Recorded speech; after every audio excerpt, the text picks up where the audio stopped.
Harka fuunee akkam jirtu kabajamtootaa fi jaallatamtoota hordoftoota keenyaa kun Maraan Miidiyaati. Maraan Miidiyaa odeeffannoowwan garaagaraa qindeessee kan isin biraan ga'u miidiyaa keessan. Egaa torban darbee seenaa tokko jalqabnee turre. Seenaan kunis seenaa hundeeffama waldaa Kiristaanaa Afaan Oromoo magaalaa Finfinneeti. Guyyaa irraa immoo kutaa lammaffaasaa kan torban irraa bulfannee qabannee jirra. Sagantaa kana qindeessuudhaan kan isin biraan ga'u an Joonsi Ayyaanaa akkasumas ogeeyyota kaameraa fi suur-sagalee Maraan Miidiyaa waliin taanee hanga xumuraatti kan isin wajjin turru ta'a. Isinis hanga xumura sagantaa keenyaatti nu waliin turaa isinii jenna.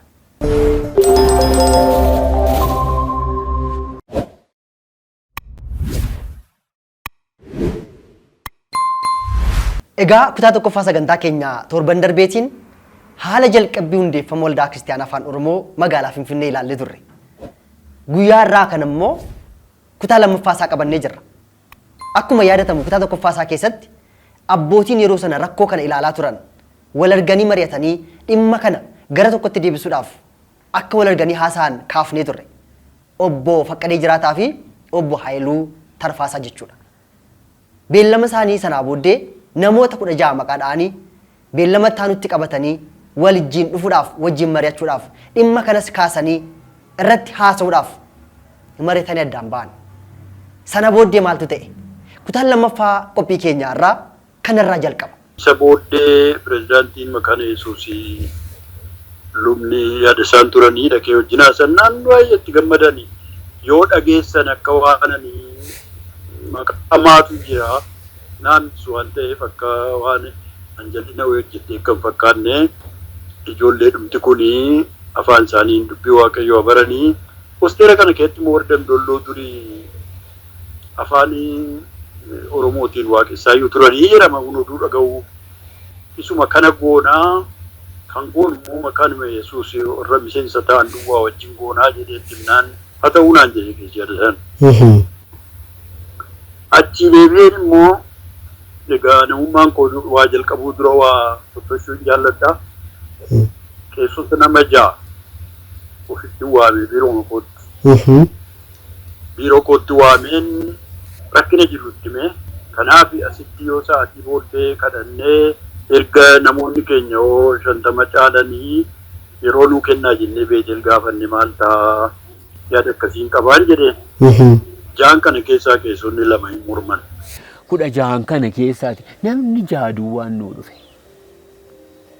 Namni jaaduwwaan anaaf obbo Haayiluudhaan wajjin nama 8 taane. Anaaf obbo Haayiluudhaan wajjin nama 8 taane maal goonuu jennee walii wajjin haasofne egaa. Gaafa sana qeessifarraa 3dha.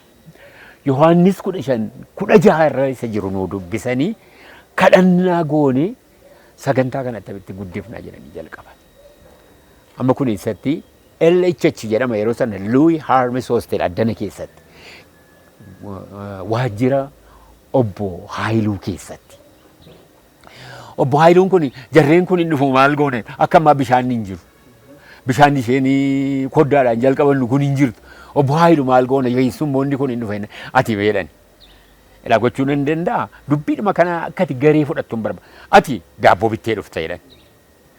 Ani immoo buna na kaa'ee qopheessisee jedhan. Bunni kun immoo numatu nama gara biraa hin finnu numatu wal tajaajila jedhan obbo Haayiluun. Ilaa amma laali gaala wanta yeroo sana jiru rakkinni jirus amma hojjettuu qabu obbo Haayiluun dhuftee akka isheen dhuftee nama sin argine barbaanna. Akka isheen waan dhageenyes barbaanna. Maa inni dubbittii cimsine guddisuudhaaf kan kanarraa ganamuma diigamti. Qeessifarraan itti ka'u obbo Haayiluutti itti ka'u hunduma keenya xanaanis hojiidhaan ari'u kana sodaadhaaf qalbiidhaan mataa isaa gadi qabneetu hojii kana jalqabne.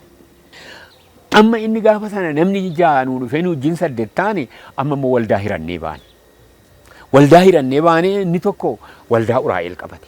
Inni tokko Liidataa qabate. Inni tokko Makaana Yesuus Addis Ababa Makaana Yesuus qabate. Inni tokko Beetel qabate. Inni kaan Qeerqos qabate. Akkuma kanaan hirmaannee wal guurree fudhannee baane. Walgahii lammaffaa ta'a jedhee yaada. Walgahiin suni isarrattan argameni gaafa sana kaasee nuti tole waaqayyoon walii wajjiniin kadhanne namooti afaan hin dhageenye hin dhufanii afaan Amaariffaa afaan Oromoo walii garbiraan dhageenye hin dhufanii itti fufna jenne achumaan walitti himnee warra afaan garbiraan dhageenye dhufanii hirmaatanii haadhotiin abbootiin haa dhufan jedhamee yeroo carraan isaa banamu namoonni baay'een abbootiin haadhotiin baay'een dhufuutti ka'an. Inni ittaan immoo waxibajji gaafa 23 wal argina. Waxibajji gaafa 23 gaafa wal arginu nama 34 taane. Amma waajjira obbo Haayiluu keessaa baaneetu Luuyi Armis Hoostel isheen kan jirtu akka wanni tokko jirti iddoon ijoolleen itti midhaan nyaattu achi keessatti wal qabame. Amma gaa ilaali gaa nama 34 ta'aniirra barcuma sadii dheeraa sana arfan tokko shanan tokko irra ta'e hin baay'an. Achirraa qadaan kee ka'eetu faarfannaa faarfachiise. Faarfannaan faarfachiise qees malkaamuun immoo wangeela nuu lallaban gaafa sana. Beellama isaanii isa itti aanutti namoonni 34 akka wal ga'an dhageenya. Namoonni 34 kun isa dhufan gammadanii waaqeffatanii dhugaayyuun seene. Kana duwwaa immoo miti. Ofii isaanii dhufanii isa waaqeffatan namoota kan biraaf feeruudhaafis beellama qabatanii waan addaan ba'an fakkaata. Sagantaan isaanii itti aanu namoota 600 dabaalee waaqeffannaaf lallabi dubbii Waaqayyoo geggeeffame. Nama 600 dhufe. Amma gaafa sana dhiisi. Amma akka koo eenyutu gammaduu turreera. Lafa dhiite ga'anii gaafa sana. Faarfannaan faarfachiisuun waaqeffannaa isaa gaafa sana jiru waaqeffannaa isaa akka ammaa kana sitti hin fakkaatin obboleessa koo imimmaantu nurra dhangala'aa ture. Uummanni keenya inni dhufes inni isaatu keessaa tocho'a. Itti tola isa dhugaa dubbachuudhaaf. Amma gammachuu gaafa nuti tolee argannuti nuti toluu dide malee inni yeroo sana qophaadha. Gaafa sana gaa filannoon hin ta'e. Nama hojii kana nuu qindeessu faarfattoota nuu waamu lallabaa nuu waamu nama 7 of keessaa koree qopheeffanna jennee mari'an. Koree kana keessaa tokko ta'eetan filatame. Namoonni 6 biratti nama 7 filanne. Maanguddoo waldaa akka hin taanee fi waldaa miti sagantaadha. Akka koreetti kurfeeffamnee waan kana qindeessuudhaaf filatamne jechuudha. Obbo Haayilee Fayyisaadhaa gaafa sana jaarsa waldaa jalqaba ta'anii filamanii nama 100 Obbo Takiluu kan jedhaman tokko itti aanaa ta'anii nuu filaman waldaa Makaana Yesuus Addis Ababaa. Itti aanee iddoo isaa galataadhaan immoo barreessaa ta'e nuu warri gara biraan anis itti dabalameera nuyi immoo miseensa ta'ani. Warri dubbii kana filataman keessaa namni 2 gaafuma sanaa jalqabanii dhufuu didan. Maaliif sodaa guddaatu ture. Sodaan kun immoo karaa mootummaatiinis karaa garaagaraatiin sodaa guddaatu waan tureef kana baqatanii achi as deemuu didan. Warri gara biraan yeroo sana dhufani hundumtu gaafuma galata kee yaa gooftaa, galata kee yaa rabbii, galata kee yaa Yesuus jedhamu jalqabu. Luuyi Armis Hoostel keessatti imimmaantu irraa gadi dhamuu jalqabe namni. Baay'eensa dubartoonnis, dubarris, dhiirris, dardarris hundumtu imimmaantu irraa gadi roobuu jalqabe. Pirogiraamiin baafnaa namooti dhufuu anis nan lallabaa. Keessuma garsaan fa'aa, keessumarraan fa'aa, keessaayyeen fa'aa, keessaanii gara fagootti gara bishooftuutti galaa isatti waamne malee nu gargaaru. Hojii yommuutti fufuu manni nu hanqaaqe. Namoonni iddoo garaagaraatti dhufanii sagantaa kana hirmaatan kun waldootii kiristaanaa afaan Amaaraatiin tajaajilan kutaa bulchiinsa magaalaa Finfinnee iddoo garaagaraa keessa jiranitti miseensummaa qabu. Miseensummaa duwwaa immoo osoo hin taane gita garaagaraatti tajaajila adda addaatti bobba'anii Waaqayyoon tajaajilaa turan. Kanaaf sagantaan idilee isaanii inni waldaa isaan itti miseensa ta'anii akka hin miidhamnetti sagantaa afaan Oromoo jalqaban kana waaree booddee duwwaa gochuudhaaf murteessan. Bifa waaqeffannaatiin itti fufnaa galmeen bitamu jedhan. Galmeen miniitiin jaarsoliin itti qaala gubaa'ee qabatan. Inni itti aanu kan horiin itti funaanamu inni kunaaf qabamu jedhan. Gaafa sana adda balaayinachiitiif galmee tokko binne. Iddoo sagalataatiif immoo galmee tokko binne. Isaan kun galmee isaanii fudhatanii gara mana isaaniitti galan. Kanaaniti sagantaan kun jalqabame. Nuti waggaa 2 jalqabaatiif tajaajila keenya hin dhiibne sachi. Faarfattoonni jiru kanatti dhaqanii faarfatan. Akka sagantaa waliin rukunnee jenneetu ganamachi waldaa keenya dhannaa saatii booddee immoo saatii lamaa jalqabne waaree booddee jechuudha. Waldaa kana keessatti utuu geggeeffannuu turre gaa. Sagantaa idilee kan waldaa keenyaa akka inni ittiin bu'amnetti warri Amaariffa dhaga'uu danda'anii waldaa isaanii keessatti lafatti miseensa ta'anii turanitti akka isaan itti fufaniif jedhamee yaada qajeelaadhaan jechuudha. Yaada qajeelaadhumaan akka sagantaan isaanii waldaa isaanii wajjin tokkummaa qabanis walitti dhufeenya qabanis akka isaanii utuu hin hir'isin tajaajila iddoo sanatti keessan baay'een nama keenya immoo baay'een namoota keenya lafa jiranitti jaarsoliidha, geggeessitoota, tajaajiltoota sadarkaa garaa garaatti kun akka inni miidhamne jedhanii waldaa isaanii keessatti akka isaan itti fufan ta'ee waaree booda garuu sagantaan kun akkatti fufu akka jalqabametti akka inni itti fufuu fi jajjabeeffamee jechuudha.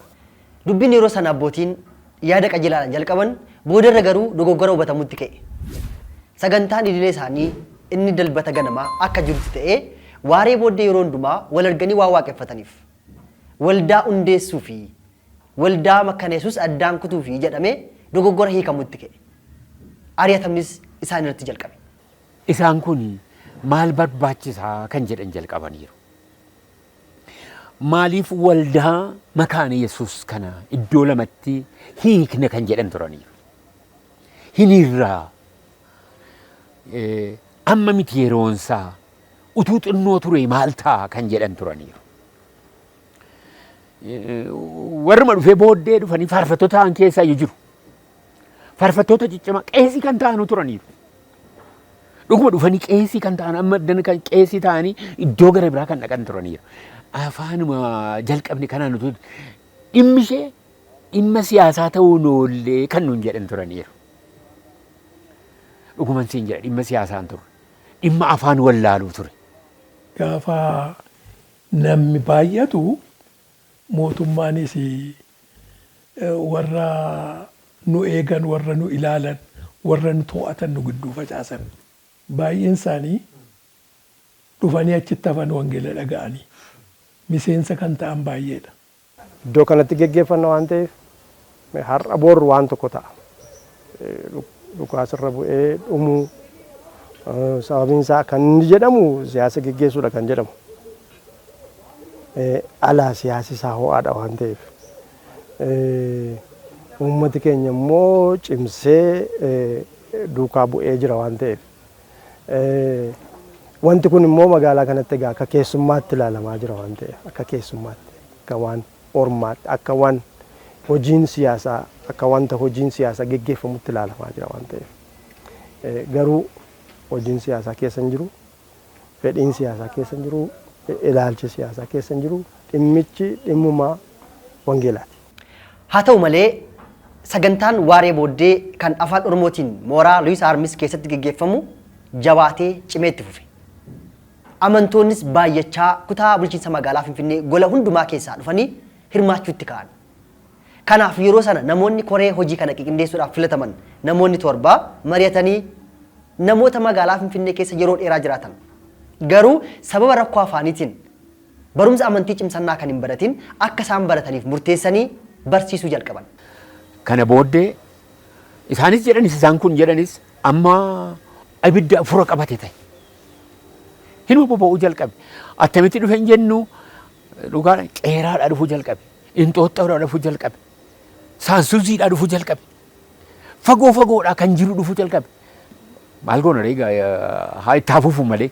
Barumsa amantii cimsachuullee warri barachuudhaaf carraan argatin akka isaan barumsa amantii cimsachuu iddoo kanatti akka jalqabaniif yaadi ka'ee maal ta'annaa barsiifnee barumsa amantii cimsachuu baratanii yoo irbaata qulqulluutti dhiyaatanii kan jedhu yaadi adeemsuma sana keessa ka'e gara jalqabaatti jechuudha. Barsiifamanii waggaa tokko guutuu warrumti haaromsachuu barbaadullee haaromsa biyyuu baratanii egaa barumsa amantii cimsachuu xumuranii yeroo sana dhagaa yeroo sana asitti waldaan eebbisiisuudhaaf sagantaadha waan ta'eef eebbisiisuun hin danda'amu waan ta'eef yeroo sana jalqabee gaa dubbiin maaltu jalqabee iddoo kanatti barumsa amantii cimsachuu barsiisaa jiru waldaa dhaabuudhaaf jedhu kan jedhamu gaan odeeffama ala kana. Turtii waggaa tokkootiif amantoonni amantii cimsannaa baratan kun xumuranii eebba jala ga'an. Haa ta'u malee sagantaan afaan Oromoo kun waldaa waan hin taaneef eebbisuu hin dandeessu. Of dandeessee waldaadha jedhamtee waan dhimma moggaafamiif jechuudha. Kanaafuu geggeessitoonni yeroo sana turan waldootii kiristaanaa magaalaa Finfinnee keessatti jiran keessaa tokko wajjin haasa'anii miseensummaan isaanii akka achitti qabamuuf achittis eebbifamanii irbaata qulqulluu fudhachuu akka isaan jalqabaniif haasaa eegalan. Yeroo sana gaa warri barumsa amantii cimsachuu baratan maanguddoonni kun yeroo eebbifaman yeroo isaan gara xumuraatti dhufan eessatti waldaa kamitti haa qabamanii haa eebbifamanii inni jedhamu gaaffii bu'uuraa ture. Kun kan ta'eef ammas tokkummaa waldaa eeguun barbaachisaadha waan ta'eef. Ammas amantoota waldaa keessatti eeguun barbaachisaadha. Isa jedhutti waan amannee jirru. Akkasitti jedhamee eeguun gaafannaree jennaan waldaa Beeteliin gaafatamanii waldaan Beetel Makkaana Yesuus inni addana jiru kun gaafatamanii warra dhaqanii gaafatan keessaa tokko ana. Maanguddoonni waldaa keessanii jalatti akka isaan geggeeffamaniif utuu pirogiraamiin waaqeffannaatiif pirogiraamiin guyyaa irbaata gooftaatti dhiyaatan utuu irraa akkuma duriitti itti fufee barsiisa kana duwwaa afaan isaaniitiin akka hubatanii wangeela jennee gaafannaan hin ta'u nuun jedhanii deebisan. Gochuu hin dandeenyu jedhan. Asitti eebbisnee miseensa keenya gochuu hin dandeenyu jedhan. Kan nuyi itti himne lubootuma keessantu barsiisa. Luba Gobbuu Boongaafaatu barsiise. Luba Taayyee Abdiisaafaatu barsiise. Luba Shifarraa Sadiifaatu barsiise. Lubootuma waldaa kanaatu barsiise waan ta'eef barumsa sirrii baratanii waggaa tokko guutuu baratanii maal rakkinni isaa jennee gaafanneenaan hin danda'amu jedhan. Kana booddee ammas dhandhee haasofne wajjiniin gaaffiin keenya isin hin galle ta'a dhumnee isin hubachiifnaa beellama lammata nuu kennaa jenneen. Beellama lammata nuu kennan. Guyyaa sanatti gaafa dhandhu nama sadii maanguddoota sadii ta'anii nu eegani. Nuti immoo nama 6 taanee dhandhe. Kana booddee maaliif nu dhowwattanii nutoo yaada akkasii qabnaa jennaani maalii wanti dhageenyu kunii isinoo poolitiikaadhaan walitti qabamtu dubbii wangeelaatiif iyyuu miti jedhanii odeessoo alaa nuun jedhan. Fakkeessuudhaa fi kadhataan jalqabdanii kadhata abbaatiin raawwattu hojii poolitiikaatiif jedhan. Lakkisaa jiran nuti kanaaf miti nuti dhugaadhumatti saba keenya afaaniin wangeela warra hin dhageenyeen dhageessuu barbaanna malee jenneen. Haala kanaan xalayaa barreessanii jaarsolii waldaa Makkaana Yesuusii Beetel dubbisuu deeman. Haa ta'uyyuu malee mariin isaanii guyyaa sanaa waliigaltee tokko irratti hin ga'iin addaan ba'ame. Beellama kan biraattis ce'e. Yeroo dheeraa fudhatanii booddee hubannaatti dhufan. Isa hubanne kana warra hafaniin hin geenya deebitanii dhuftuu nuun jedhanii beellama nuu kennan. Waan gaarii eegna jennee utuu jirru waa'ee keenya dubbachuutti ka'anii utuu nuun gorsin utuu nuun adabin gara nama 39 haadha manoota keenyaaf ijoollee keenyaa wajjin waldaa keessaa excommunicate nu godhan. Maqaa keenya alatti laxxafan waldaa keessaa bahuu keenya. Kun akka seera Waaqayyoottis akka seera Makkaana Yesuusitti likkiin turre. Utuu nu waamanii nu gorsin utuu nu wajjiniin hin kadhatin akka sagalee wangeelaatti waldaa keessaa nu ari'atanii. Maaliif akka aaran yoo nu galuudhaayyuu baate baay'ee aaranii baay'ee dheekkamanii baay'ee jibban. Egaa achumatti amantoota keenya arguu, achumatti geggeessitoota keenya arguutu jibbamuu jalqabanii jibbamuu jalqabee egaa namoota keenyas amantoota keenyas warra geggeessaarra ture geggeessaarra geggeessuutti. Warra tajaajilarra ture tajaajilarraa geggeessuutti. Eessayyuu maan jiraanne maanguddoota maan taane faarfattoota maan taane keessaa tajaajilarraa geggeessuun jalqabame jechuudha. Akka kanatti itti fufame irraa jalaan isa kadhannaan geggeeffamu irratti dabalee kadhannaan waldaa keessatti hamma geggeeffamutti hafuura Oromoo jedhamee hafuura qubee jedhamee amma dheekkamamutti jechuudha. Kun waldaa keessatti hamma kun ta'utti adeemame fagoo deemame. Dhimmi jalqabamuu waldaa kiristaanaa afaan Oromoo magaalaa Finfinnee golee magaalaa Finfinnee hundumaa keessatti dhaga'ame. Dhimmichi iddoo hundumaatti dudubbatamuu, haasa'amuu, tuttuqamuutti kenne. Kanaan wal qabatee luba waldaa kiristaanaa Makkaana Yesuus Itoophiyaa yeroo sanaa kan ta'an lubi Yaadasaan waan yeroo sana ta'e waan yaadatan haala kanaan nutti himan. Gaaffiin isaanii utuu lafaan fuudhamin utuu deebiin hin kennaminiif yeroo baay'ee ture.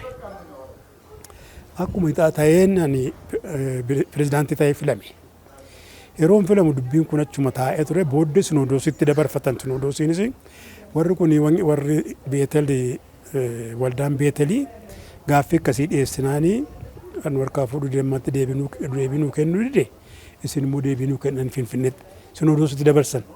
Sinodoosiinis achuma kaa'ee dhiise deebii kennuu dide. Utuu kanaan dubbiin kun taa'uu maaltu ta'a? Ani pirezidaantiitti filameera. Mucaan tokko Saabaa Yohaannis kan jedhamtu biyya Ameerikaatii heerumuudhaaf dhufte. Abbaan manaa ishee Darajjee jedhama. Jarreen kun lachuun isaa Oromoota. Abbaan ishee fi haati ishee waldaan Xooxxootti waaqessu. Gaaf tokko intalli kun galgalatuman taa'ee jiru silkii bilbiltee ani heerumuudhaaf dhufee daddana jiraa. Maal ta'a afaan Oromiffaatiin noona eebbiftanii jette. Ani yeroo sana dubbiin qabaatas dubbiin isin kaasin jenne haa ta'u maal taaree kun wanta gaariidhaan jedhe. Dhaqeetanii gaaf tokko gaafa sanbata guddaa gaafa isheen heerumtu afaan Oromiffaatiin ishee eebbisee kan lallabas afaan Oromiffaan dubbadhe afaan Amaariffaatiin immoo irra deebi'ee waldaa sanatti dubbadhe. Ergasii jarri wal fuudhanii amma yeroo ichi gabbaanu namoonni tokko tokko inni irraa kun haaraadha attamitti kun ta'uu danda'a attamitti afaan Oromiffaatiin eebbi sirna gaa'elaadha ta'a inni kun waaraadha gungummii jalqabaniiru. Amma tuu kanaan jiramuuti namni warri kana argan immoo akka ji'a tokko ture booddee namni suni nama yuunivarsiitii barsiisu intala tokko naqatee anaafis afaan Oromiffaatiin naa eebbisaa jedhee waldaa gaafate waldaan Xooxxoo. Luba bal'inaa isaa harkaatu ture. Luba bal'inaa isaa harkaa kun immoo maal taaree dubbiin qabu jedhan isaanis fudhatan. Fudhatanii yeroo cirichi dhufaa adeemutti dhiyaataa deemanii dhukkubsatan. Yeroo dhukkubsatanii jedhanii anaanna dhukkubaa luba kan biraa gaafadhaa luba afaan Oromiffaatiin isin geggeessuudhaan. Isaan immoo warri waldaa sun immoo nama beekanii luba Taayyee Abdiisaa kan jedhamu. Inni immoo waldaa kiristaanaa Makaana Yesuus keessatti dura buutuu dargaggootaa ture. Isa gaafatan. Inni immoo hin qophaa'e ishee fudhate. Gaafa qophaa'ee jedhu cidha sana eebbisuu gaafa naqu cidhi sun sanbata duraarra oole. Gaafa jimaataa warri waldaa dhagaa cidhi sanbata duraarra miti warri waldaan Xooxxoodha maanguddoonni jimaata galgala wal ga'anii oduusaa dhagaanii cidhi kun akka afaan Oromiffaatiin deemne inni murtoo godhan. Yeroo sana dubbiin isaa isaan murtoo galgala godhan ganama warri wal fuudhu sun hin dhageenye waa isaayyuu.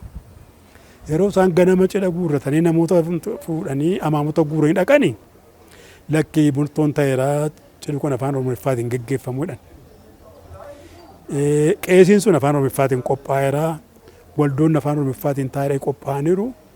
Amma yeroo isaan dhaqanii balbalatti cufanii namichi tokko qees Jeemsi kan jedhamu qeesiidha innis kan biraadha. inni waldaa sana keessa hojjeta akka murtoota akkasii jira kanaaf hin danda'amu jedhe. Amma warri waldaa amaamota ta'anii dhaqanii ayi nuyi akkamatti kanaaf qophoofnee dhumne har'a afaan Oromiffaatiin hundumaa nu godhamu turre jira jedhanii gaafa isaanii balbalatti naanna'anii dhaabatanii balbala nu bana nu gashaadhanii an kanarraa fi waliin naa dhiibnee humnaan jedhaniiti qeesiin sun balbala banee karaa biroo baqatee sokke. Jeensi amma yeroo sana maaltu ta'a waldoonni lixanii afaan Oromiffaatiin qeestaayyeen lallabas godhee qulqulleessus qulqulleessee jara sana walitti eebbisee kanaan dhume. Gaafa inni dhumee jarri manatti galanii ammas waldootiin jaarsolii walitti qabamanii deebisanii inni kun garmalee kan ta'edha dhiibbaadhaan kun hojjetame lammaffi waan akkasii waldaa kanatti akka hin taane kan jedhu murtoo godhanii dabarsanii. Gama sanaan mormiin jabaatetti fufe. Gama kanaan immoo xiiqii guddaadhaan amantoonni afaan Oromoo magaalaa Finfinnee xiiqeffatanii sagantaa waaree booddee kana jabeeffatan. Wal mormiin cimaan isaan gidduutti uumame. Boodara dhimmichi dhimma sagantaa afaan Oromoo magaalaa Finfinnee fi waldaa kiristaanaa osoo hin taane dhimma sabakaa, dhimma sinodosii, dhimma waldaa kiristaanaa makkanis Itoophiyaa ta'e. Geggeessitoonni sadarkaa biyyaatti sadarkaa sinodosiitti jiranis dhimma kana furuudhaaf mari'achuuf gadi ta'ani. Yeroodhuma sana Inxooxxootti dhaqee jalqabe. Akkuma sanaan Inxooxxoon waldaa afaan Oromootiin jalqabna malee jedhanii jalqabanii dubbiin ga'e. Kattaatti akkuma sanaan jalqabame. Sulultaatti akkuma sanaan jalqabame. Hinuma fiigee gaa. Wanta waldaan Makkaana Yesuus calluma jettee dhimma kana laaltee akka inni caalaa jabaatu guddatu wanta gochaa jirtu fakkeessanii waan baay'eetu odeeffame waan baay'eetu barreeffamuu jalqabe. Egaa dhimmi kun egaa dhimma waldaa Makkaana Yesuus iyyuu ta'ee sadarkaa geggeessitootaatti dubbatamuu jalqabe jechuudha. Dubbiinsa amma sinodoosii waamne. Sinodoosii waamne dubbiin kun attamitti ta'uu danda'a. Waldaan afaan Oromiffaatiin maal ta'a yoo hiroon kennamee fi sagaddee waaqessan maaltu jira jennee yeroo gaafannu warra sinodoosii lakkee kun hin danda'amu jedhan. Amma maal goone gabarra Inxooxxoo kana waamne jaarsolii dubbii kana kaasaa isa murtoo gootan kana afaan Oromiffaatiin akka geggeeffamsa jedhu kana kaasaa luba taayyeefis dhiisaa lubi taayyeen akka hamaa hojjetetti ilaaltan kana jennaan lubi taayyeen dhufee ani waan hin balleesseen qabu sirrii ittiin hojjedhee jedhe naqa 11 walgahii 11 waliin dhiisaa dubbii kanaa afaan kun hin didame. Dubbiin akka laayyootti fala argachaa hin jiru. Dhimmichi dhimma cimaa ta'ee jira. Sadarkaa sinodosiitti, sadarkaa biyyaalessaatti geggeessitoonni waldaa Makkaana Yesuusii ta'anii dhimma kana furuu hin dandeenye. Yeroo 11 wal geenyee fala tokkorrallee hin ga'inaafnee jedhan akkuma amma dhageenye. Isa duwwaa miti.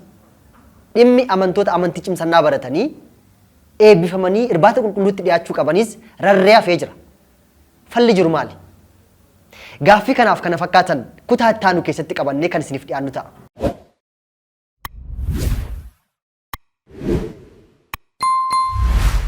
Egaan kabajamtootaaf jaallatamtoota hordoftoota keenya sagantaa keenya guyyaa irraatiif qindeeffanne kutaa lammaffaa kan torban irraa bulfanne jechuudha. Qindeessinee kan ammas hin biraan keenya kana fakkaata. Isinis hanga xumuraatti waan waliin turtaniif kabaja argadhaa ulfaadhaa isin jenna. Sagantaa kana qindeessuudhaan Anjoonsi Ayyaanaa ogeeyyota kaameraaf suur-sagalee maraan miidiyaa waliin ta'uudhaan isin wajjin turtii taasifanne. Torban kutaa sadaffaa sagantaa keenyaatiin kan walitti deebinu ta'a. Egaa sagantaaleen keenya akkasiin hin dabarre immoo YouTube maraan miidiyaa subscribe gochuudhaan nu hordofaa maatii ta'a isin jenna. Maraan miidiyaa odeeffannoo sirrii murtoo qajeelaaf.